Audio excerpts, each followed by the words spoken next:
News super one, सत्याचा बुलंद आवाज। अशाच ताज्या महत्त्वपूर्ण घडामोडी बघण्यासाठी सबस्क्राइब करा न्यूज सुपर वन। श्रीरामपूर येथील बहुजन शिक्षण संघ संचलित शंभूक विद्यार्थी वसतिगृहात माजी नगराध्यक्षा अनुराधा अधिक, पंचायत समितीच्या माजी सभापती संगीता शिंदे, दत्तनगर ग्रामपंचायतच्या सरपंच सारिका कुंकुलोड यांच्या हस्ते वसतिगृहातील विद्यार्थ्यांना शैक्षणिक साहित्य, गणवेश, वह्या, रायटिंग पेन, पॅड, पेन्सिल, खोडरबर, टॉवेल इत्यादीचे वाटप करण्यात आले।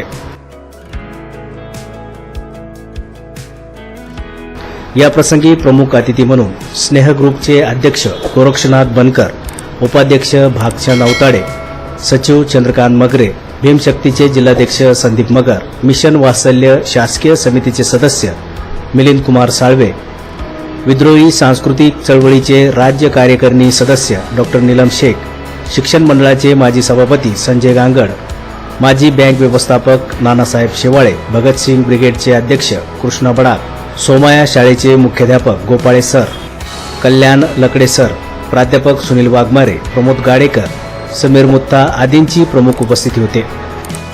मान्यवरांचा वसतिगृहाच्या वतीने सत्कार करण्यात आला आणि सर्व मान्यवरांनी विद्यार्थ्यांना मार्गदर्शन करून शुभेच्छा दिल्या। माजी नगराध्यक्ष अनुराधा अधिक यांनी विद्यार्थ्यांना पाऊच आणि डी व्हिटॅमिनच्या गोळ्यांचे वाटप केले। हा कार्यक्रम यशस्वीतेसाठी सिद्धार्थ दिवे, मारिया बर्वे, आर्यन घुले, ओम कटारनवरे, अर्जुन पवार, शिवम माळी यांनी प्रयत्न केले। कार्यक्रमाचे सूत्रसंचालन अशोकराव दिवे यांनी केले, तर आभार प्रदर्शन प्राध्यापक सुनील वाघमारे यांनी केले। न्यूज सुपर वन साठी दीपक कदम, श्रीरामपूर।